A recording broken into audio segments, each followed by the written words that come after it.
Hello' guys, আজি আমি আহিছোঁ জুবিন দাৰ সমাধি ক্ষেত্ৰলৈ। মই আৰু মোৰ বন্ধু আহিছোঁ জুবিন দাৰ সমাধি ক্ষেত্ৰ চাবলৈ। আৰু আহিয়ে দেখিছোঁ কিমান মানুহ আহিছে, গাড়ী মটৰ ষ্টেচনৰ ছাইডত কিমান গাড়ীবিলাক আহিছে। তাৰপিছত মানুহ অগণন মানুহ আহিছে।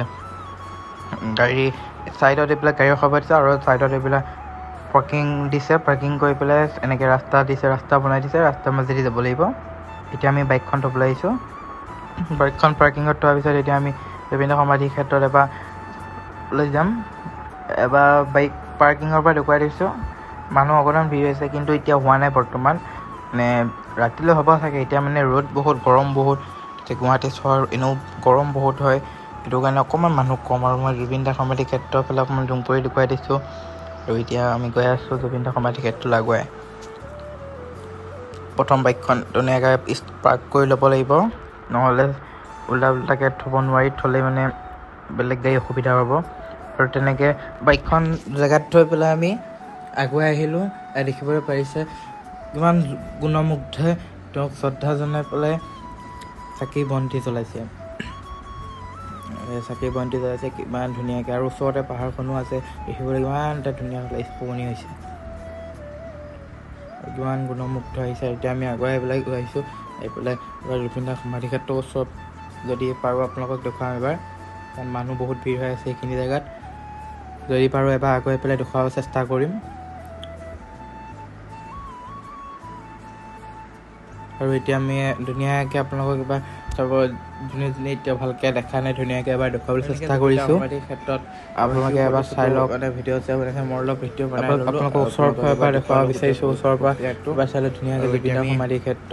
এতিয়া আমি মেইন জেগাখিনিলৈ গৈ আছোঁ। জুবিন দাৰ এইখন মানে কি বুলি ক'ম আৰু, সমাধি মানে অন্ত্যেষ্টিক্ৰিয়া কৰিছিল। আৰু এইখিনি জেগা মানে বেৰি থৈ দিছে, মানে কোনো যাব নোৱাৰে, আঁতৰতে মানে সেৱা কৰিব পাৰে। আমি ছাইডত পৰা গৈ পেলাই দেখুৱাম। এয়া নামতি পাৰ্টীয়ে নাম গাই আছে অহৰহ, দিনে নিশাই। নামতি পাৰ্টী হওক, এই কোৰাণ হওক, দিনে নিশাই পঢ়ি আছে। আৰু এইখিনি জেগাতে জুবিন দাক অন্ত্যেষ্টিক্ৰিয়া কৰা হৈছিলে। আৰু এইখিনি জেগা ধুনীয়াকৈ ফেঞ্চিং দি বেৰি থৈ দিছে।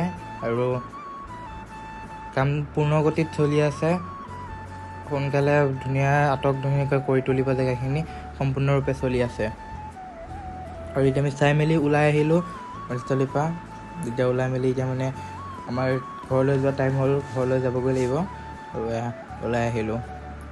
আৰু ওলাই যোৱাৰ পৰত আকৌ এবাৰ আপোনালোকক দেখিছেনে কিমান তেল, বন্তি, ধূপ, চাকি এইবিলাক গুণমুগ্ধ জ্বলাইছে। দিনে নিশাই আহি আছে অহৰহ, কাৰণ জুবিন দাক সকলোৱে ভাল পায়। জুবিন দা হৈছে হিয়াৰ আমঠু। আৰু এবাৰ আপোনালোকক ওপৰৰ ফালৰ পৰা এবাৰ এটা ধুনীয়া মনোমোহা দৃশ্য দেখুৱাই দিছোঁ। দেখিছেনে কিমান গুণমুগ্ধ অহৰহ আহিয়ে আছে।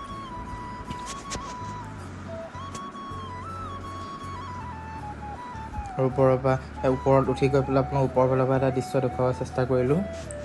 যিমানখিনি পাৰোঁ দেখুৱাব চেষ্টা কৰিলোঁ। আপোনালোকে ভিডিঅ'টো শেষলৈকে চাই যাব। যদি ভাল পায় লাইক, কমেণ্ট, শ্বেয়াৰ, ছাবস্ক্ৰাইব কৰি দিবলৈ নাপাহৰিব।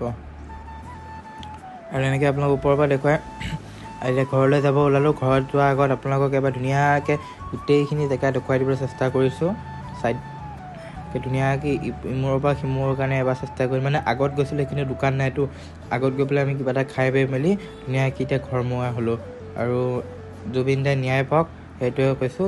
জয় অসম, জয় জুবিন দা।